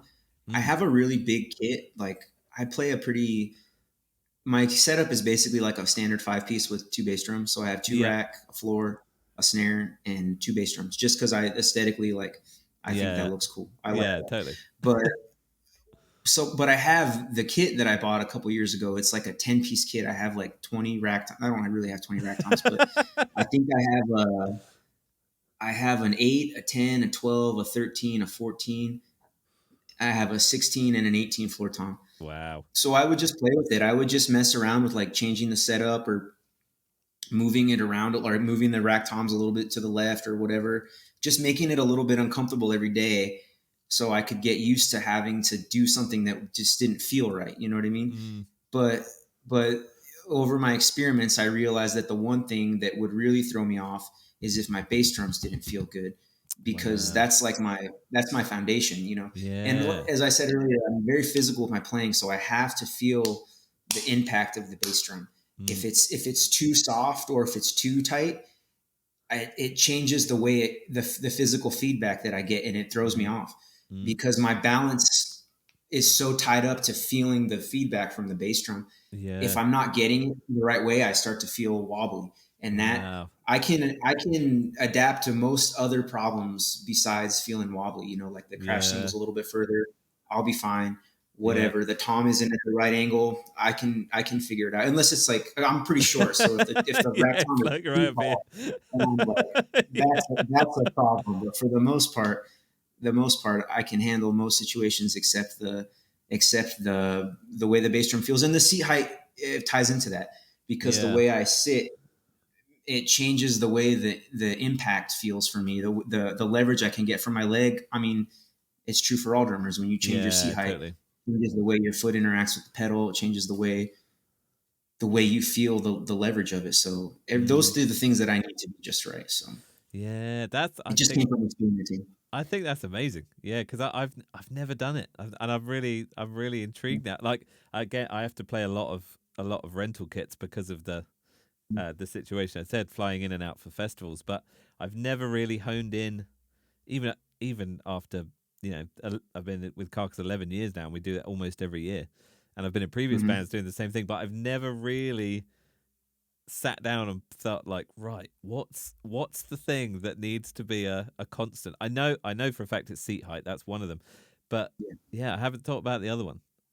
Yeah. There's definitely another one because I never feel right on Mhm. those rental Well, kits. I think the third step is just accepting that you're probably never going to feel 100% right I on think a that's the rental thing, kit. isn't it? I think that's the You thing. just have to Yeah, accept that yeah, and say I'm still going to try to have a good show. yeah, So yeah, totally, and not beat yourself, as you say. There's going to be a show happening, and in 40 yeah, minutes, there's going to yep, have been a show.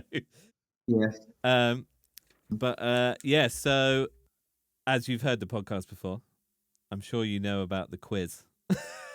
yep.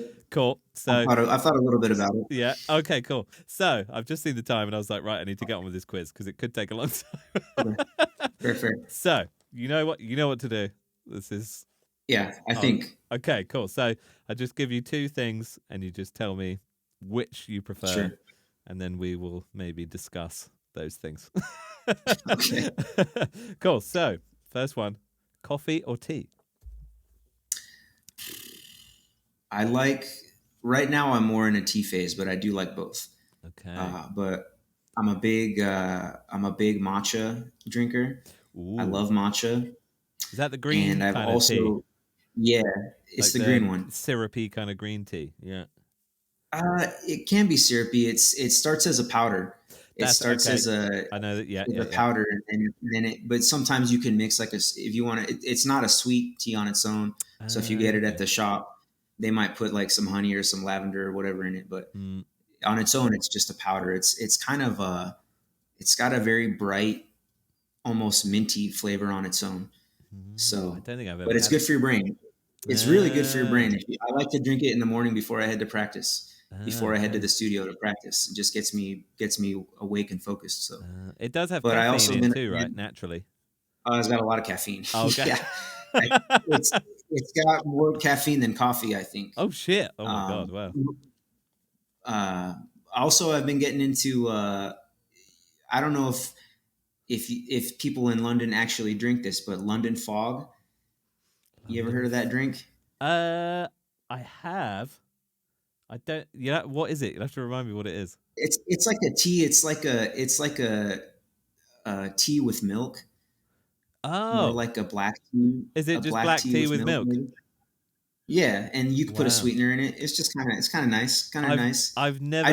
I drink coffee almost. Yeah, I go to the coffee shop like almost every day, and sometimes I'm in a phase where I'm drinking a lot of coffee, and sometimes Okay. I got to drink tea for a little while to like. I'm all Okay. about balance. Yeah. Yeah. I'm all about contrast. Yeah. So Well, I've never heard it be called London fog. Maybe I'm missing. Maybe I'm missing something because that maybe is. we only call it that in the U.S. That's what I was thinking. It might be one Yeah. of those things that we're like, oh, That's it. London fog, but See, I thought you were nobody in gonna London say knows. some kind of like weird mix thing, like a weird kind of cocktaily type thing, but no, it's just a black breakfast tea with milk. Yeah, Yeah, I think that's all it is. that's just a cup of tea in England. Yeah, So we just call that yeah, tea. Like if you said, sure, oh, do you want a cup of tea? Then that's what you'd give the person. sure. So In the U.S., we don't drink leaf yeah, tea with milk very much. So it's like a for yeah, maybe that's why we call it London fog because in the yeah. U.S. leaf tea we just drink as tea. As tea, yeah, yeah. So And again, same. yeah, no, Don't add milk we to don't it. add milk. Maybe No, a sweetener, but no milk. it's So probably quite an odd thing thinking about we had milk because I remember doing yeah, that again when joining European bands, and they'd be like, "Would you like any tea?" And I'd say yes, and they'd be like, "What type?" And I remember being like, "There's different types. Like what? What are you talking about?" yeah, Like in England, there's just tea, which obviously I now yeah, know is English breakfast tea, but yeah, or breakfast tea or whatever you want to call it, but. So London fog. That's interesting. Never knew that. yeah. So yeah, I'll look that's into it. I'll get back to you. I'll find out yeah. why we call it that. I like it. That's cool. It's a cool name. It's a cool name. But Yeah, okay, so a bit of both, but mostly you're on a tea kick right now. yeah. Right now, but that Okay. could Okay. change. That would, You yeah, know, could so change, and it probably will. Yeah. yeah. Cool. Okay. So, chips or chocolate? Ugh. Okay, so we need to clarify real quick. You say chips was what we would call fries in the U.S. So are you speaking about U.S. chips or No, I'm speaking of. UK Yeah. Sorry. chips? Sorry. I'm speaking about because most people that I have on the podcast aren't English. Uh, chips Because you with say crisps. crisps I'm talking about is crisps. what we Sorry. Yeah. call Yes. chips. I'm talking about Yeah. your So, chips. Yeah. So your chips. So but we're crisps. talking about your crisps. Okay. Yes. Yeah. So Uh, crisps or chocolate? Probably. I'm not big into either too much, but probably crisps or chips. Now I'm confused. Wow. I don't like chocolate that much. I'm not a big chocolate Wow. guy. Are you not a sweet tooth guy? Sometimes I do, but it's not chocolate. It's just something about chocolate. I've never really been into it. The only Wow. chocolate I like is really, really dark chocolate that's not that sweet. But Wow. in any other sense, I love sweets. I love baked goods, donuts, Wow. treats, all that stuff. Just not Do you super into like chocolate. I candy don't as know. well? Do you like sweets and candy and stuff? No, I don't eat a lot of candy. Ah. Um, So you're quite healthy I then. like what was that? You're quite healthy then. I don't think it's that. It's just preference. I don't know. I'm just not that big into candy. Who knows? Who Wow, knows what it fair enough. is? So you'd Probably because rather I'm in have Arizona. like, yeah, maybe. But you'd rather have like a big bag of chips than a as a snack than a like a I'd rather have some chocolate. like a regular sized bag of chips. Like a normal person sized bag of chips. Don't need a big one. I don't need a big one. I don't need a big one. So Maybe if I'm going to eat it over the course of several days, see, that's but very healthy. That's very healthy. See, I yeah. yeah, I would just have like a huge share bar of chocolate or something if I if I Well, see, wanted. in Arizona, if you're it's just so hot all the time. So like Yeah, if you leave your candy bar in the car or something like it's that, fucked. Yeah, it turns into this just gooey, disgusting mess. You yeah, can't like you have to eat it inside in like a perfect air conditioning situation. Otherwise, it's just melted yeah. all over. It's not that fun. I It's think a maybe very that's why I don't like specific candy. way to enjoy it Yeah, in Arizona. Yeah, that's yeah, true. that's why I don't like candy probably because it's such a mess here in Arizona. But That some makes people do. sense. Whatever. I'm Yeah. just not willing to put in the effort to enjoy it. Yeah. Well, that's much healthier than I am, so I respect that, man. I totally respect. Yeah. I completely respect that. So crisps, cool. Um, Summer or winter? I guess you Oh. get summer all year in Arizona, right? So- Yeah, we have like summer and milder summer. So probably our uh, we it's hot here like most of the time. But we like there's people here are used to it. So for instance, I'll have to do some calculations, but we had sometimes in the summer it can get up to like 120 degrees Fahrenheit, which is I know that's crazy. Let me just double check probably on like in the here. 30s or maybe even the I low I 40s think that might Celsius. be the 40s. Yeah, 100 degrees Fahrenheit to Celsius. 120. 120. Yeah. 120. Oh my god, dude. That's 48 degrees. Yeah. It gets Dude, so that's hot here that insane. so What it the gets so fuck? hot here that when it goes down to like 100, people are really excited. And that's kind of we just summer just ended last week here. What? It was 100 degrees here last. I mean, it's not supposed to be like that, but Oh, okay. it's that's how it was this year. It's a It bad was one. hot all Yeah. the way. Yeah, it's a bad one. And so the weather's just finally getting to the point where you can go outside and not be incinerated instantly. So we just have like a different Outlook. metric. Yeah, I guess I actually like the summer, except there's some points where when it gets as hot as it can possibly be for like a month or two, that's the only time that I'm miserable. But I prefer like a certain amount of I prefer warm weather over cold weather, I guess you would Okay. say. But it Okay. doesn't really get that cold here either. So the winters can be pretty nice, but I like to spend a lot of time outside and I like it to just be like a little bit hot. like not Yeah, crazy hot, but just yeah, a little bit. That's what I like. comfortable. So hmm I'll say Wow, summer. just say summer. Damn, dude. See that? Yeah, it's one of those things that as a someone who lives in anywhere in the UK, you just can't imagine it hmm being hot all the time. Like Yeah, it's unfathomable that being hot yeah, all the time. It's just crazy. I yeah. guess you just get used to it though. It's just part of life, isn't it? Just being hmm Yeah, warm and hot that's all what the you're time. used to. I'm used Yeah. to the heat, just Yeah, it's different amazing. strokes, you know. It's amazing. Well, yeah, Yeah, you'd probably hate all the rain that we get. We get so much fucking rain, dude. It's just insane. I like I like rain, but we get it so seldom here, and it's like a treat when it rains That's in why you Arizona. like You're it. like, Yeah. yes, yeah. Yeah. But I've spent time in places where the rain like doesn't stop, Yeah. and it's miserable. I can't. Yeah, I've dude. spent time in like parts of the U.S. in the Pacific Northwest, and even in Yeah. England and Europe. Mm, We're in places where the rain just won't stop. It's like yeah. when it rains in Arizona, it rains for maybe half an hour, and then it clears up, and there's a tree in Arizona, a bush. It's called creosote, Mm, and when it rains, the water reacts real nice with the oils from the plant, and it's really fragrant. And it smells really nice. It wow. smells kind of like a soap or something. Yeah. So after it'll rain for half an hour, it smells nice. It's cooled down a little Wow. bit. People like to go outside and exercise and stuff, and it's like a little treat for us. But when the rain doesn't stop, I hate that. That makes me Yeah. miserable. I could never exist long term in a place like that. Yeah. So Well, it's been raining constantly for the last 3 days, mhm. and Yeah, uh, it's going to rain constantly for the next 9 days. So yeah. that's going to be a lot of days of just constant Mhm. rain. There's no breaks in it either. Like if it'll slow down a Yeah, little bit, so it's a little bit less hard. So it's just like a sprinkle of, and then yeah, it'll go back to being hard rain again. So it's just fucking non-stop, dude. yeah. That's So how the heat is for us. I'd So much rather have we your get rain than yeah, yeah, it's like a treat. I like that. yeah. It is a treat. We love it. We love the rain here. But I guess by the same measure, the heat gets as weakening, doesn't it? At Mhm. the same time. Yeah, Yeah, yeah. Especially when it's 120. Fuck, that's insane. yeah. Fucking hell, man. That's It gets hot. unfathomable amounts of heat.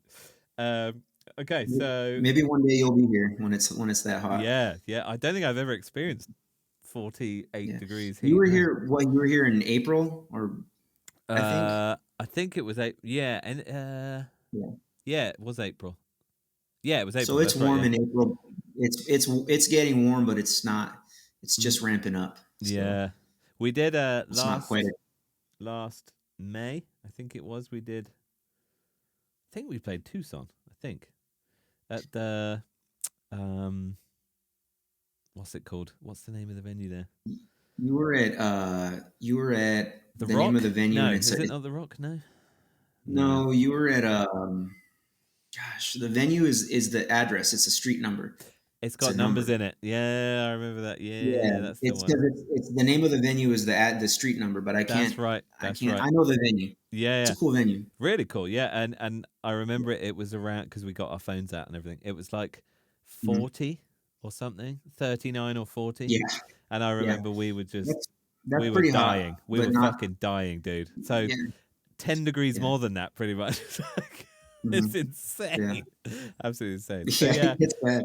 maybe the rain's not too bad. Yeah. Versus 48-degree heat. Yeah, that sucks. Anyway, so I'm rambling again. So, uh Coke or Pepsi? You probably don't drink either, do you? I like I like Coke. We Yeah, we drink it's a the lot one. of sugar-free soda in the band. We love Mm, Coke Zero. We mm, drink a lot of Coke Zero. yeah, Um, Pepsi will do in a pinch. I'm not gonna not drink Pepsi, not an but I elitist. prefer. Yeah, Yeah. Okay, cool. Coke. Yeah, it's a pretty good one. Most people say Coke. I think it's the original yeah. flavor, man. It's the original taste. I think so too. It's Yeah. just got all that cultural significance behind it Yeah, that Pepsi never will. exactly. Exactly. Um right, this one, I'm just wondering if I could add a new one. Nah, it's already got 3 in it, so. Beach, countryside or city if you had to be in one of those. Or desert. Probably, I think probably desert and countryside. We could our countryside is the desert. Yeah, So that's what I was thinking. Yeah, we don't have a countryside like you might think of it, but yeah. I love the desert. I love to be out in the desert. I like to have some place to come home to that's not in the middle of the desert, but Yeah. like if you can go camping or get it like an Airbnb or something out in the middle of the desert for a few days, I love that. I really do like. Mm, I love the desert, so yeah. I prefer I prefer the desert almost over almost anything. I know people think Wow. that's crazy, but No, I that's love the cool. desert. And So is that like a thing? Like that you can just I mean, I guess it obviously is, but like you just go out to the middle of the desert and hang out or yeah, camp there or, you know. yeah. In Arizona, people do that, or in most of this part of the country, like it's probably the same as you consider going to the countryside. People go out to Mm, like ride off-road vehicles and like shoot guns. We love, that's so cool. for better or worse, we have a relationship with guns in this part of the country and in the country as a whole. That's a pretty normal recreational activity. People like to go out and take like old stuff and shoot it. Just You know, shoot it. you have like an old refrigerator That's or sick. something that will explode if you shoot it. People love to do that, and it's fun. So Yeah, see it's that is cool. That is very cool. just the way we are. Yeah, no, it makes sense. There's a real kind of solitude, isn't there? I guess about the desert because it's so Yeah, vast and it's kind of humbling as well, isn't it? It's just like, wow, I'm yeah, I'm tiny and insignificant in this kind of space and or something like that. it's really beautiful in its own way. Yeah, It's a totally. lot different than like the forest or being in a place surrounded by greenery, but Yeah, it has its own beauty. And I think people that have lived here for a long time, we all go through a phase when we're young where we hate it and we can't wait to go some other place. mm, And then some people do go other places, but a lot of people just they're like, "Hey, man, the desert. That's what I know. yeah, yeah, That's what feels like home." So yeah. It's people my who have been here a long time, they really love it. So yeah, it's got its own charm. yeah, definitely. As I was saying, we totally agree with that. Um, so this can be playing and also watching club show or festival show. Man, So again, that can be as a performer or as a person going to see the show. I think it would be a different answer depending on the perspective because I think Okay, playing, I'd rather play a festival because they always have like interesting. a nice place to eat and they always have like a room for you to just like veg out and charge Yeah, your yeah, phone and be by yeah, yourself. And but as a spectator, I don't, being at a festival is a lot of work. You got to yeah. walk from here and you got to walk from this part to the next part to see, maybe you have 5 minutes between the bands you want to see and you have to, hike a mile Run. to, Yeah, or several kilometers yeah, to, to get to where you want to be. I think as a fan, being at a festival is a lot of work. It's a lot of fun, but I mm, would prefer to mm. be at a club show. It's Yeah, yeah, more intimate. But yeah. Okay, so so different answer depending on do you really enjoy perspective. playing festival shows too? Not just that. Obviously, the experience around it is cool, obviously, but the actual playing. I Do you do enjoy because playing it? it's kind of new to us, and we're still figuring the ins and outs of Mm, uh, that side of the of playing shows. It's not, especially playing festivals in Europe. It's a lot different than festivals in the U.S. We've played festivals in the U.S. before, and those are basically there's some really cool ones, but they're more or less glorified club shows. It's yeah. Mm. I'm not knocking it. I'm not saying No, I know what it's you mean. still cool, but it's just such a different experience in Europe. Mm, The only thing really that I could think of that we have comparable in the US is something like Psycho Las Vegas. But even mm. that is kind of a different, it's kind of its own thing Yeah, compared totally. to a festival in Europe. Mm, I've really enjoyed learning the process of how things go playing festival season in Europe. It's a mm. lot of fun for me. It's very new and there's a lot of like new challenges Yeah. and aspects to it that we're still learning about. And so I'm really enjoying that right now. Mm. But maybe in 5 years or whatever, 10 years, when it's all the same, Be I'll feel jaded. differently. But right now, Yeah. yeah, right now I'm really enjoying that, and we're still relatively new to it. So I Yeah. have a lot. There's a lot of new experiences I know, and hopefully in the next couple years, we'll knock that item off the bucket list and play Vakken for the first time. Oh, yeah. So we're Yeah, it's sick. still keeping our fingers crossed for that. So Yeah, dude, I'm we'll sure see. that will happen. I'm really sure that will happen. Yeah, That'll be a fun I know project. it will too, but it's been a long, Yeah, it's growing one up of as a metal those. fan. Yeah, those carrots, the Yeah, dangling carrots that you just yeah, want to grab hold of. it's one of those things. And like I said, festival culture is so different in the U.S. Mm, for metal especially. Like mm, metal just doesn't have the cultural like pull that I feel like it does in Europe and the U.S. The scene here is doing great right now. It's very strong yeah, yeah, definitely. and it's getting stronger, but it's still very much like an Mm, underground thing. I don't mm, think there simply wouldn't be a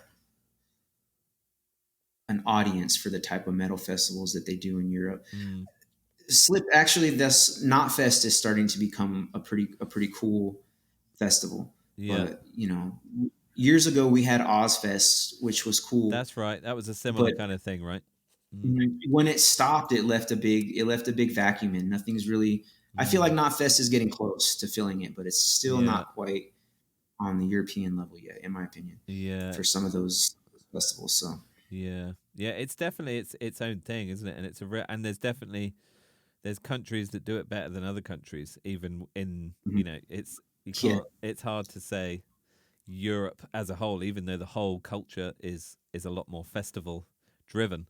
There's definitely yeah, countries that do it so well. Again, we don't have to name names. There's yeah, countries that do it amazingly, and then there's countries that still don't quite do it that well. But yeah, generally, yeah, it's just it's more of a done thing, I guess. So that there's more of a process, mhm, and people kind of know how it works a bit more, and it's yeah. And as you yeah, said, yeah, hopefully it will be something that does crop up in the US because I think it could work really well, on a similar scale. If it could be done, it's I think it would be mhm, killer. yeah. Whether that would happen or We'll not, I don't see. know. It's on the way up. Mm, Hopefully in the next few years we'll start seeing something close to that. Like I yeah. said, I think Knotfest would be the logical Mm, successor. yeah. Um, but the thing that's nice about Europe is that every country or every region has its own festival. So Yeah. Yeah. if you're living, you don't necessarily have to travel to some other country to get that It's experience because true. there's bands touring the circuit. They're all there to play all the festivals. So all you Mm, have to do is find a farmer's field yeah. in the middle of nowhere, Literally with a car park. and Yeah. yeah, exactly. And then Yeah. like we did Bloodstock a couple months Yeah. ago. That was awesome. Yeah. That was one of the better ones that we played this year, and I had a really great time. Yeah. That was really And cool. maybe in the past you had to go to another country to see a metal festival like that, but Yeah. Yeah. now it's Yeah. at home. I mean, I don't know how close that is to you, but Well, it's even probably closer than traveling to Germany. yeah, totally. And even like I live right in the south of the country, which again, Hmm. England's not that big, but and that's right in the middle of the country in the Midlands, and it's 3 hours, 3.5 hours. Yeah, It's just down the road, literally like 10 minutes down the road from where my auntie and uncle live. So, which is quite yeah, funny. We played it with Carcass, and then I stopped in to see them the next day, and was like, oh yeah, we just played that's this kind cool. of cool festival, Yeah, So, but yeah, and in the UK, 3.5 hours is a long drive because yeah, nobody wants to drive a long way in the UK. But I know in yeah, the US that's just like, yeah, it's 3 hours. It's nothing. yeah. It's nothing. It's Yeah. nothing. Yeah. So Baby stuff. but you're right. It's kind of yeah, and especially in countries like Germany or Holland or whatever, like you only have to drive a couple of hours from wherever you are and there'll be a really cool festival with a really cool lineup which Mhm, which is yeah, mhm, it's amazing, really. It is amazing when you think yeah. about it. And I think it is We probably played some. taken for granted a little bit. We played some surprising ones that like we played Alcatraz That one's sick, yeah. in Belgium. I think it's in Belgium, yeah, Belgium. that's right, yeah. And I had never heard of that festival before, and it was one of the better. It was awesome. Yeah, yeah. It's It was pretty one of big the too, better isn't ones it? that we It's played. pretty big. Yeah, it was huge, and I Yeah, was kind of because some of them you see there's like a some of them are really big, and some of them are more mid-size, whatever. I wasn't expecting it to be one of the bigger ones that we played, yeah, and it was, and it was really yeah. cool. It was And really really awesome. well It was a good organized time. and really well done. Yeah, it's a Yeah, great festival. saw Really some good good festival. bands. I Mm. got to see finally. I got to see Bloodbath finally. That was Oh, one on my sick. bucket list. Nice. They always manage to cancel any North American shows. I've come close a couple times, but never quite there. And then I got to see Blind Guardian too, which was pretty cool. Oh, cool. Oh, We do you love like Blind Blind Guardian Guardian? and Gatecreeper. Oh Wow, yeah, that's cool.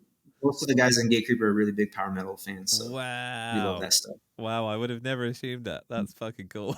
Yeah, we love that stuff. So, Yeah. Well, I guess power metal's quite a. I assume it is a very European thing. Is it mostly European? Like yeah, a lot of the yeah. big. Well, it's so There's European, no man. It's so European. there's no power metal scene in the U.S. Same in There's, England. There is there's no, or the UK. Sorry, yeah, there's no power metal yeah. scene here. Even our most like adjacent, I would say like maybe one of the more successful like power metal adjacent bands would be Manowar, Yeah, but yeah. you see a Manowar show in the U.S. compared to a Manowar, even they have to go to Europe to get Yeah, to to be get the to be as big as recognition. they So, are. like, Yeah, yeah. yeah. Wow, So, that's really cool. Well, yeah, and as you know from playing these festivals, those bands are still fucking huge in yeah, Europe. It's yeah, amazing. Like bands like Blind Guardian and yeah, yeah. Hammerfall, and all those kind of bands. They're still massive. Love Like, that stuff. yeah, Mhm. yeah. Which Yeah, is it's just I don't know. I don't. You're right. It's very European. there's something about it. You can't put your finger on it, but Yeah, it is very it's the European. vocals. It's the vocals. It's absolutely the vocals. That's what it is. Yeah, they love it though, don't they? It's I put my amazing. finger right on it. Yeah, It's I vocals. think you did. Yeah. But it is, yeah, it is amazing. And when you go to these festivals and you see the main bands, they are all generally kind of power metal bands, or that Mhm. kind, or folk metal. Folk metal's fucking huge in Europe Yeah. as well, and Another it's European yeah, sport. again, amazing. It's kind of like, yeah, and then you go to the UK and these bands are like, who, or the Yeah. US, and it's the Yeah. same. But then you pop over to Germany, and Yeah. then some of these bands are playing like 4,000 or 5,000 people headline shows, and you're like, what the fuck? It's the same situation you were describing with Heaven Shall Burn. Like Yeah, power metal band comes exactly, to the exactly. US, they're playing to like 50 people a night tops. Like that's Yeah. just And then they're the selling US out market. 5,000 people in Germany or something. Yeah, it's amazing, isn't it? It's so amazing that it can be that different in Mhm. different. What's the word? Um, Markets, I guess you'd Markets. call it. Yeah. Yeah, yeah. Um, Again, going off on crazy tangents. So Club Show Festival, you did that one. The next one is Slayer or Metallica. There's no. I'm gonna piss. You're gonna piss somebody off with this question, but I am Exactly. absolutely a huge Slayer fan. I love Yes. Lombardo. Yes. Same. Absolutely love Lombardo. We're both Peisty guys. Yeah. Lombardo was one of the first guys I saw playing Rudes, and it had a big impression on me. Yeah. I love his playing. Obviously, one of the didn't invent double bass, but maybe in the way that we see it, he was certainly Exactly. a pioneer. Yeah. Yeah. Yeah. How Um, it's used now. Yeah.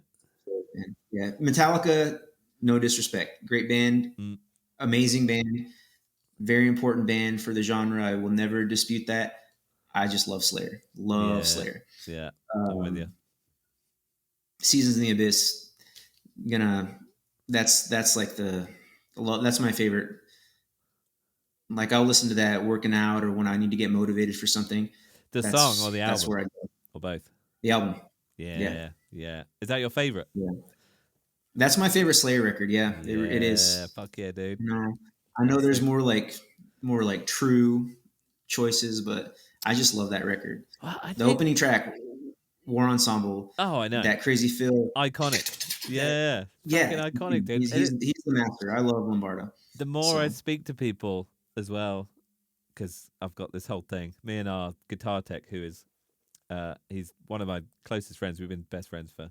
I think you may have met him last year, actually, Sam. But maybe me and him have been really good friends for a long time, and he recently started working with the band a few years ago. And me and him are like Slayer freaks. Like we almost take it too far. Mhm. Like it's just stupid. Like we just Yeah, kind of make it, yeah, but we try and talk to everybody about Slayer. you know, and yeah, mainly, what's your favorite Slayer album? And it seems to be when you cut past the it's really blood or nothing. That kind of when you cut yeah, past that, everyone's got a different one. And yeah. There's a lot of good ones. yeah, there There's a is, lot of and good choices. a lot of people don't go with the true ones, and Mhm. they're a little Yeah. bit like, well, it's a bit controversial, but so Yeah. it's Well, because Slayer fans are like that. You don't want to say yeah, the I wrong thing in know. front of a Slayer You fan don't because want to be that you might guy, get yeah, killed. which is Yeah, fucking stupid, isn't it? But it yeah, happens, yeah. But yeah, South of Heaven's mine. I think it used to be Seasons in the Yeah. Abyss, but I think Okay. largely because Seasons was the first album I heard by Slayer, and I think that kind of Yeah. swayed me. But It's just the again, one that it's had the incredible. biggest impact on me. Yeah, Yeah. totally. It's incredible, man. Fucking Slayer. I think Anyway, that's when it all came together. Like Rain and Blood was they became like Slayer as we know Slayer. mm, And then South of Heaven, they added some new elements, and then mm, Seasons, they just brought it all together. It's all the good parts of I feel like yeah, have it's true. all cleared up to that point. Yeah. That's how I feel about it. Well, the big thing with they did it a bit on South of Heaven, but the big thing with Seasons is they managed to make.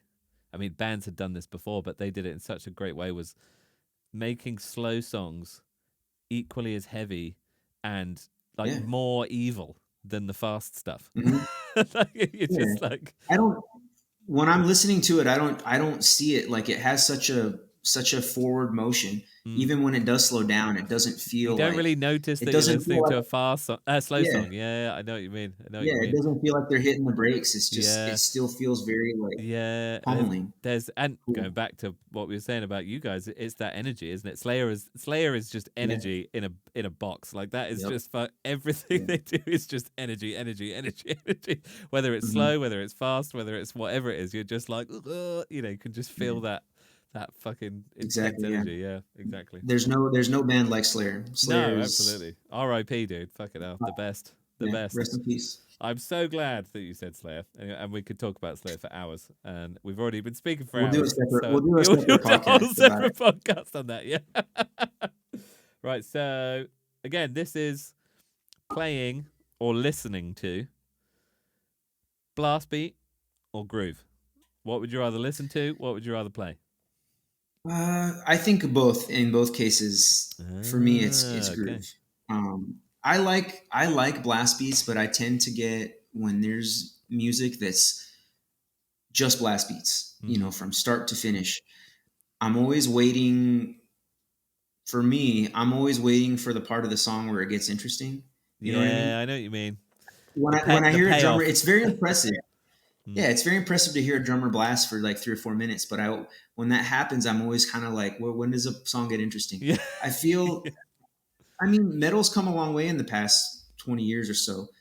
I was having this discussion the other day. I was talking to my friend when I was in high school in like the early 2000s, and I don't remember where the first blast beat I heard was. It might have been like Morbid Angel or something like that. And I just remember like my mind was blown. I was like, what is this? And you couldn't find out anything Mm. about blast beats. I Mm. would Google search, like, what is a blast beat? There's nothing. You Yeah. couldn't find a video even to show you how to play a blast beat. It was crazy.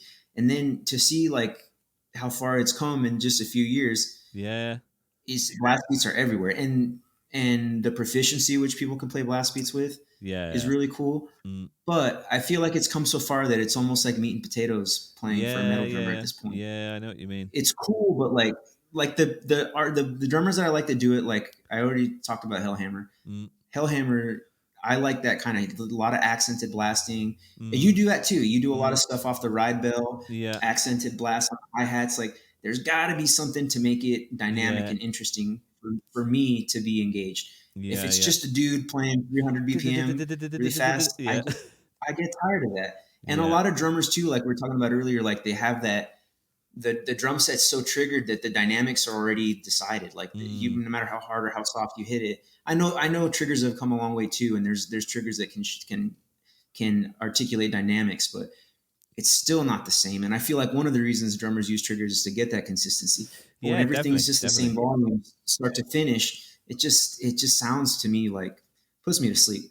It's Yeah, like, yeah, yeah. No, totally, totally. it's like it turns into like a lull. It sort of just comes almost like a white noise kind of thing. And I'm just like, when does the part come where he does a cool thing? Like, Yeah, and yeah, that's just how I feel, you know. yeah. But And that's just me. it's like anything. It's the balance thing, isn't it? And again, Hmm. like we've said in different ways, but it's the same analogy. It's the technical versus simple, and vice versa. It's Yeah. the being home and being away. It's the same thing. It's if you only Hmm. have one thing, then you miss the other thing, and then if you only have Yeah. that thing, then you miss the other thing. So it's Yeah. having have blast beats. That's fucking sick, but also you need to have other stuff to make the blast beats look better, or to make the blast beats Yeah, more exactly. impactful, and then you need to have the blast beats to make the other things more impactful, and vice versa. Yeah, It's that balance thing, isn't it? And it's I know what you mean, yeah, and there are a lot of bands who do just blast all the time, and it's not that it's not impressive.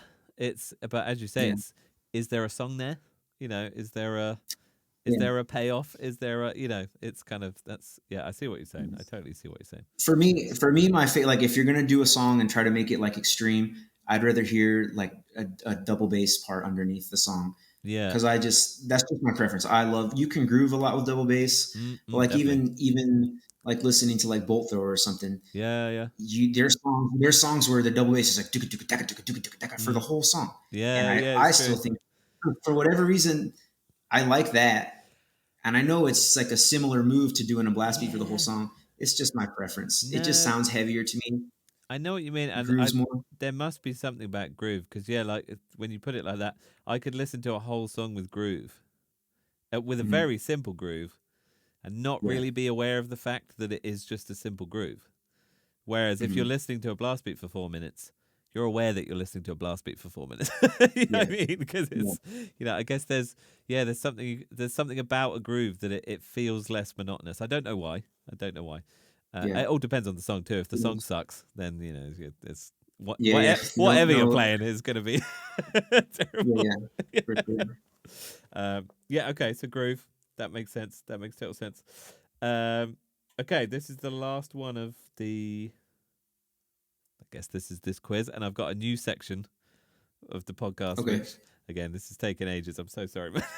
I'm That's all right. I'm having a good confused. time. As That's long good. as we're both having a good time, it's all right. I'm good. Exactly. Okay, so I've seen you do both of these. So, two kicks or double pedal. Do you have a preference? I like them both. I think aesthetically, I love playing two kicks. Mm, I like the way it looks, and I like the way it feels on stage.